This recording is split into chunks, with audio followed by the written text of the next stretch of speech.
Hello friends, welcome again on my channel. Friends, ये luminous का जो वॉल फैन है उसको लेकर के आए थे। ये मुझे 1600 रुपये का मिला है। चल तो ठीक रहा है, लेकिन एक प्रॉब्लम इसमें आई। यहाँ धागा है, इसको दबाने पर ये ओसिलेट नहीं कर रहा है। 2 दिन तक तो ओसिलेट कर रहा था। देखिए, इनको खींच रहा हूँ लेकिन ओसिलेशन स्टार्ट नहीं हो रहा है। अब प्रॉब्लम ये है कि इसको मार्केट जो सर्विस सेंटर है वहाँ ले जाना पड़ेगा। उसको 2-4 घंटे वो रखेंगे या एक आधा दिन रखने के बाद इसको फिर दोबारा हमें लेने जाना पड़ेगा। तो इसकी बजाय ये हो सकता है छोटी ही प्रॉब्लम हो कोई, तो इसको खोल करके हम रिपेयर करने का प्रयास करेंगे। सबसे पहले इसका फिटिंग बता दूं, कैसे दीवार पे फिटिंग किया हुआ है। स्विच ऑफ कर देते हैं, वायर निकाल देते हैं इसका जो 2 पिन प्लग है। अभी यहाँ से इसको ऊपर उठाएंगे। ये लंबी पत्ती है और यहाँ हमने 2 ये स्क्रू हैं वो लगा दिए हैं और इसके पीछे वाशर लगा दिए ताकि थोड़ा सा ये दीवार से पत्ती है वो दूर रहे इसमें। और वो पत्ती है यहाँ से इस जगह इसके अंदर फंस जाती है, इसके अंदर लगा दी जाती है। और यहाँ ये पत्ती भी खोलनी पड़ी, 4 स्क्रू ये भी खोल दिए हैं। अब ये कवर बाहर आ गया है। और अब हम यहाँ पे देखते हैं, ये स्पीड का स्विच है और ये वाला ओसिलेशन का स्विच है। तो पहले इसको खोल के देखते हैं क्या प्रॉब्लम हो सकती है। ये 2 स्क्रू खोल दिए हैं हमने, यहाँ पर लगे हुए थे, एक और दूसरा नीचे की तरफ। ओसिलेशन का स्विच भी खोल दिया है। और अब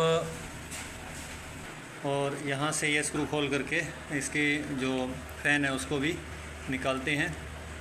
ये पूरा ही खोलते हैं ताकि अच्छी तरह से समझ में आ जाए क्या इसमें समस्या आई है। ये स्क्रू लूज़ करने के बाद फ्रंट कवर अलग हो गया है। और यहाँ से इसको भी खोलते हैं। इसको क्लॉकवाइज घुमाते हुए खोल लेंगे और फ़ैन आसानी से बाहर आ गया है। इसके बाद यहाँ से इसको खोल देंगे। इसको एंटी क्लॉकवाइज घुमाने पर ये खुल गया है।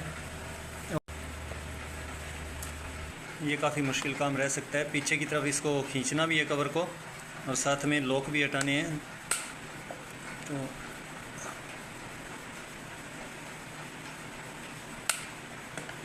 पहले एक साइड के हमने दोनों लॉक हटाए हैं और पीछे की तरफ इसका जो बैक कवर है इसको खींचा है तब। और अब दूसरी साइड से भी दोनों लॉक एक साथ उठा करके, तो इसके लिए 2 लोगों की हेल्प की ज़रूरत पड़ती है। और साथ में कैप को पीछे की तरफ खींचना भी है ताकि लॉक है वो नीचे चले जाएं।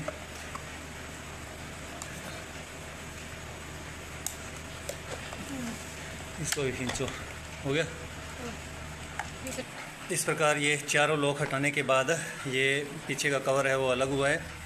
अब अंदर देखते हैं ओसिलेशन में क्या प्रॉब्लम आ रही है। तो यहाँ हम देखते हैं सिंक्रोनस मोटर लगी हुई है 220 वोल्ट पे ऑपरेट होने वाली, और ये 4 वाट की मोटर है। और इसके आरपीएम है 4 आरपीएम में चलने वाली है। या तो ये मोटर ख़राब हो गई है या इसका जो नीचे आपने देखा है रोटरी स्विच है वो ख़राब हो गया है। तो हमें दोनों चीज़ें चेक करनी पड़ेगी। और यहाँ हम देखते हैं कि सिंक्रोनस मोटर को जो सप्लाई जा रही है, तो यहाँ ये एक तो ब्लू वायर आ रही है डायरेक्ट। देखिए यहाँ इस वायर के अंदर से ये जो ब्लू वायर है ये जा रही है, और दूसरी जो वायर है ये वाली वायर येलो वायर से कनेक्टेड है। और ये हमारे वायरिंग आ रही है नीचे से। तो हमें देखना है कि सिंक्रोनस मोटर को 220 वोल्ट की सप्लाई मिल रही है या नहीं मिल रही है। तो सबसे पहले स्विच को डायरेक्ट करके हम चेक करेंगे। और हालांकि मैंने कुछ भी नहीं किया, और आप देख रहे हैं सिंक्रोनस जो मोटर है वो चल रही है और फ़ैन है वो मूव करने लग गया है। और मुझे डाउट है कि शायद कोई वायर है उसको छेड़ा है, वो लूज़ होगी और इस वजह से ये वापस से काम करने लग गया है।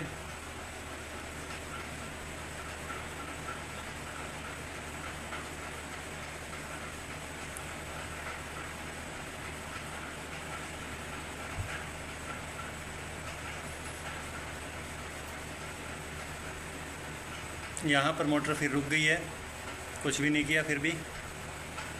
देखिए अभी रुक गई है। सीधा करके देखते हैं। इसको इस प्रकार से कर लिया कि दीवार पे जैसे फिटिंग होता है। और अभी तक ये हमारे मोटर है सिंक्रोनस, वो काम कर रही है। देखिए फ़ैन मूव कर रहा है अब। और अब हमने यहाँ इस स्विच को बार बार खींच के देखा है। एक बार खींचते हैं तो ये रुक जाता है, मतलब जो रोटेशन है, मूवमेंट है फ़ैन का, वो रुक जाता है, ऑसिलेशन रुक जाता है। एक बार और खींचते हैं तो ऑसिलेशन स्टार्ट होता है, और फिर दोबारा स्विच को दबाते हैं तो उल्टी साइड में जो इसका ऑसिलेशन है वो स्टार्ट होता है। तो यहाँ हम इस स्विच को ही खोल करके देखते हैं। इसके 2 स्क्रू हैं, इनको हम हटा देते हैं, खोलते हैं। उससे पहले हमने जो इसका प्लग है फ़ैन का निकाल दिया है, क्योंकि इलेक्ट्रिसिटी का काम है, करंट ना आए, सावधानी के साथ काम करना है। ये दोनों स्क्रू खोलते समय ध्यान रखें, इसको दबा के रखें क्योंकि इसमें स्प्रिंग होता है, और इस प्रकार से इसको बाहर निकालेंगे। और ये जो ध्यान रखना है, कट वाली साइड ये नीचे की तरफ रहनी चाहिए, इधर कोई भी कट नहीं है, आप देखेंगे ये ऊपर की तरफ रहनी चाहिए।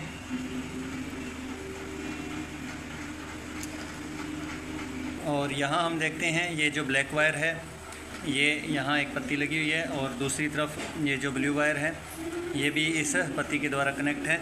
और यहाँ अभी ये ऑफ कंडीशन में है क्योंकि ये पत्ती कहीं भी कांटेक्ट नहीं बना पा रही है।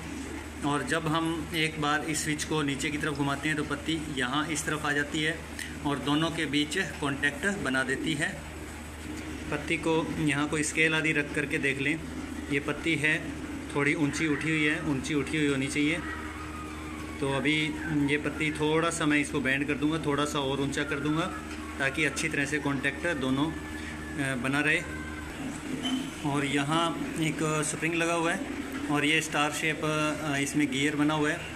जब हम इस को खींचते हैं पत्ती को तो यहाँ एक स्प्रिंग लगा हुआ है। तो इस प्रकार से ये देखिए खैर बाहर ही निकल गया है, वापस इसको फिट करना पड़ेगा हमें। ये जो गियर है इसमें भी देखिए कट लगे हुए हैं, और यहाँ इस पत्ती के अंदर एक यहाँ पे भी लॉक टाइप बना हुआ है जो कि इस गियर को घुमाने का काम करता है। तो इस गियर को यहाँ लगाने के बाद अब हम इसका स्प्रिंग बैठा देंगे। तो हमने यहाँ पत्ती को बिठा दिया है, वापस से फिटिंग कर दिया है। और अब चेक करते हैं। अगर आपको स्विच पे डाउट होता है तो स्विच में जो 2 वायर अभी आपको दिखाई थी उनको डायरेक्ट करके आप चेक कर सकते हैं अगर स्विच की प्रॉब्लम होगी। और डायरेक्ट वायर जोड़ने पर अगर आपके मोटर चल जाती है तो इसका मतलब स्विच की प्रॉब्लम है।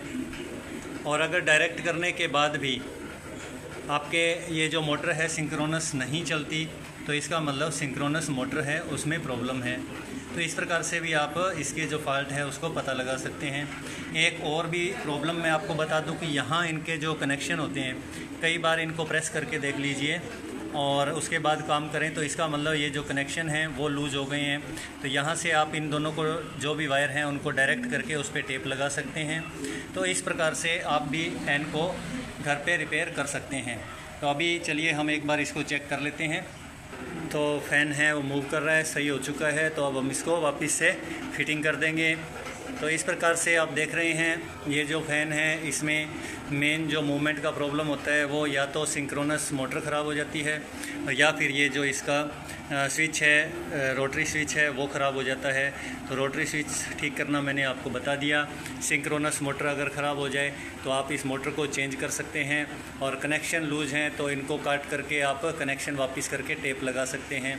तो इस प्रकार से आप भी जो फ़ैन है उसकी रिपेयरिंग कर सकते हैं। उम्मीद है इस वीडियो में दी गई जानकारी भी आपको पसंद आई होगी। अगर आपको ये जानकारी भी पसंद आई तो प्लीज़ इस वीडियो को भी लाइक करें, शेयर करें और चैनल को सब्सक्राइब करें। Thank you.